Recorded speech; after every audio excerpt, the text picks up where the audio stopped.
Bem-vindos ao Historizando. Vamos iniciar uma nova série aqui no canal, a série Brasil Colônia. O período colonial é datado de 1500 a 1822 e a gente vai enxergar então como funcionou. Para entender, a gente tem que entender o que significa a palavra colônia, que seria um domínio, um povoamento. E é por isso que a primeira fase é chamada o período pré-colonial, que vai de 1500 a 1530. Outra discussão importante é pensar nessa questão do descobrimento do Brasil. Afinal, que descoberta foi essa? É uma descoberta para os europeus, mas não quer dizer que o nosso território estava inabitado. Tinha cerca de 3 milhões de indígenas. E indígenas, inclusive, é um nome utilizado pelos europeus para designar todos os nativos da América como um todo. Mas, claro, tem suas diferenças, suas culturas, entre outras coisas. Desses 3 milhões de indígenas, hoje a gente acaba dividindo em mais ou menos 2 grandes grupos, os tupis-guaranis e os tapuias. Tapuias, inclusive, foi um nome dado pelos portugueses àqueles indígenas que não falavam tupi-guarani, mas isso pode ser considerado até mesmo um preconceito, e hoje muitas vezes a gente acaba utilizando o termo macro-G. Mas por que a gente chama esse período de pré-colonial?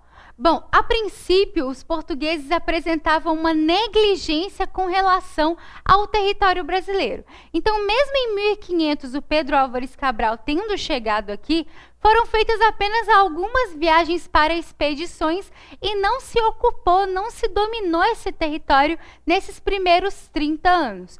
Mas por que os portugueses estavam tão desinteressados nessa época? Primeiro, tem a questão do comércio com as Índias. Os portugueses, através do périplo africano, alcançou então uma rota comercial com as Índias e estava tendo altos lucros com esse comércio. E por isso a atenção ficou voltada para a região do Oriente. Tem também que, a princípio, não se encontra nenhum metal precioso nessas primeiras expedições que os portugueses fizeram ao Brasil. Porém, nessas primeiras expedições, algo interessou bastante os portugueses, que é o pau-brasil. O pau-brasil é uma madeira um pouco maleável e que no centro tem então uma coloração vermelha, podendo assim tingir alguns tecidos. E isso na Europa fazia muito sucesso. Logo, os portugueses começavam a explorar o pau-brasil, que se encontrava no litoral brasileiro. A coroa portuguesa coloca o estanco, que seria o monopólio real dessa atividade extrativista, já que é apenas retirar o pau-brasil da mata. Porém, a coroa não tinha recursos para explorar e por isso deu aos particulares direito de explorar o pau-brasil mediante o pagamento de algumas taxas. Um nome famoso que teve direito de explorar o pau-brasil foi o Fernando de Noronha, nome que se dá inclusive a uma ilha hoje em dia. E também tem a relação com os indígenas. Bom, as primeiras relações, é claro, são sempre conflituosas, existiram vários problemas, mas com relação ao pau-brasil, os portugueses conseguiram fazer acordos com algumas tribos. Então a gente chama de escambo, de troca. Enquanto o indígena retirava o pau-brasil da mata e dava para o português acabava dando algumas ferramentas, como machado, espelho, entre outras coisas para o índio.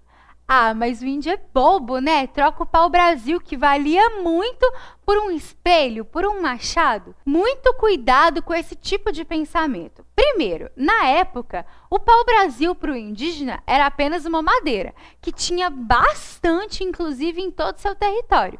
E o indígena não tinha um machado facilmente ali para se usar em suas atividades, ou outras coisas que os portugueses trocavam. E tem mais, o pensamento de lucro vinha do português, vinha do europeu. O indígena tinha uma vida totalmente diferente. Por isso, muito cuidado com os julgamentos. O pau-brasil atraiu outros países, como a França e a Holanda, que acabaram então cometendo atos de pirataria na costa brasileira. Ué, mas não tinha o Tratado de Tordesilhas? Pois é, mas ele foi feito entre o Papa, Portugal e Espanha. Os outros territórios não concordaram com isso e por isso achavam que tinham o direito de explorar o pau-brasil, mesmo porque Portugal não tinha dominado, ocupado de fato a região e por isso que teve vários piratas na costa brasileira.